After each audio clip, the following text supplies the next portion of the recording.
Tambo family and other dignitaries in a wreath-laying ceremony to honour the fallen political giants. That's Oliver and Adelaide Tambo. Ayanda is there. Let's see what's going to be happening today. Ayanda?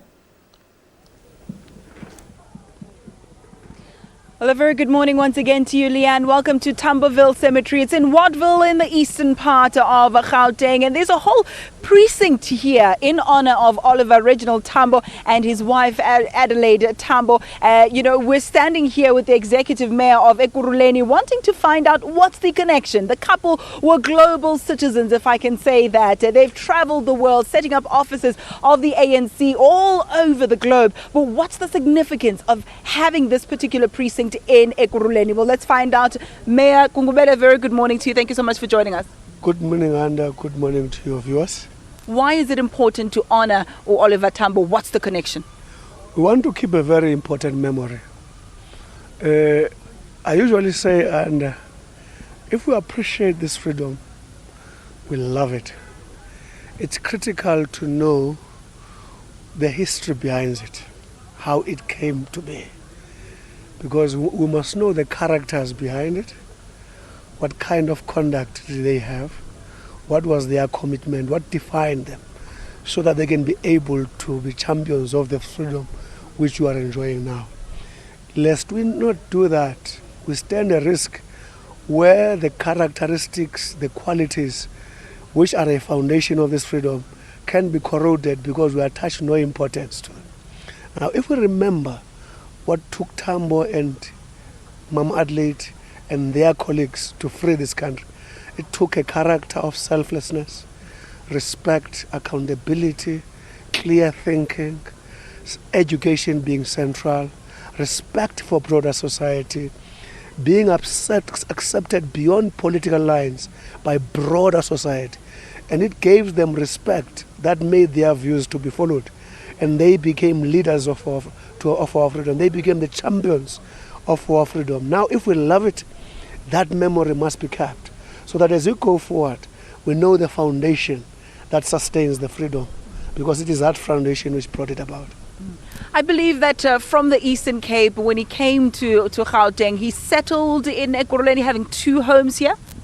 He settled here, but the first primary thing is that, remember, he went to school in St. Peter's. That's how he ended up here. And then he settled in Wattville, and then ended up interacting with Mam Adelaide, who was somewhere around Joburg. There's an area there, or Cleveland, I think I forget the place.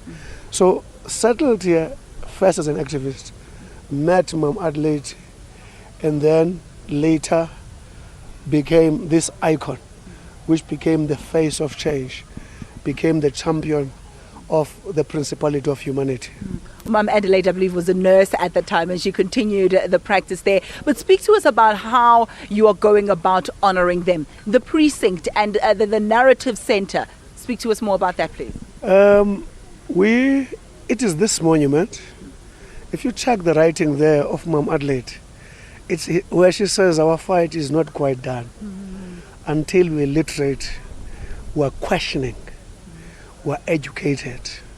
Says only then shall we say we've achieved our liberty. And she says education, education. And the old man that said, it is our responsibility to break the barriers, to build a South Africa where there is no white, there is no black, but our diversity becomes our strength and a threat to humanity. And if you combine those together, the other one says, when those barriers are broken, the future is education. Now, those together are two sides of the same coin. So what I'm saying is that we have built this narrative center down here. In this narrative center, it deals more with the life of Oliver Tambo as a little boy in Bizana, from an ordinary community. And we are demonstrating a life of a man who became a world giant. To say to a child in an informal settlement, having seen where Tambo came from, a child with a torn shirt, no shoes, after being exposed to this story, that child might say, I can be a president. It's only that when that memory is kept. And then St. Peter's, where he became a student. Fort Hare, where he was a leader. Later from Fort Hare, becoming a youth league leader and a teacher here in St. Peter's. You know, he was a math master. You know, one of the things he did, which we hardly talk about. Remember Tambo and Mukwena, who was his friend, they call it Joe Mukwena. They went to Fort Hare. They discovered that in the BSc faculty, not a single African student who majored in physics and mathematics. They majored in botany and a number of, they said, we want to actually defy this logic. And they went there and they majored in physics and mathematics cum laude. Remember when they were doing their JC, they beat the entire country when exams were combined. These are men and women who actually use their own character, their own life to actually defy the triviality of racial and ethnic division.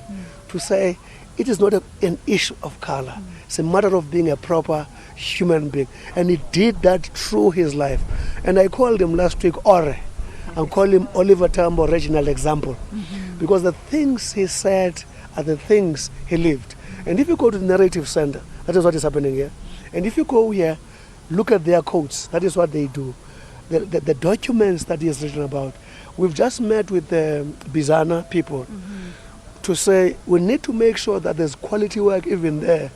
Because the story of this man is so quality and so relevant for 100 years and years to come, that it must be the story that is intact and quality. Yes, I couldn't agree with you more. And I think stressing on the education aspect, especially in light of where we are as a country. Of course, so Oliver Tambo went on to study law over and above the maths and physics. And he opened up, you'll remember, that law firm with Nelson Mandela. And thereafter, he had to carry the burden of the weight when Udadu Madiba was on trial. So quite a phenomenal man who went on to establish a number of offices of the ANC across the world and galvanized support for the movement further afield, as well as receiving MK soldiers and young South Africans who were fleeing the country. So thank you so much to the Executive Mayor of Ekurhuleni, Mr. Mondli Gungubele, for taking us on that trip down memory lane. We continue to highlight the life and times of Umama or Adelaide Tambo as well as Utata or Oliver in just a moment. We continue, but first, let's check in with your sport.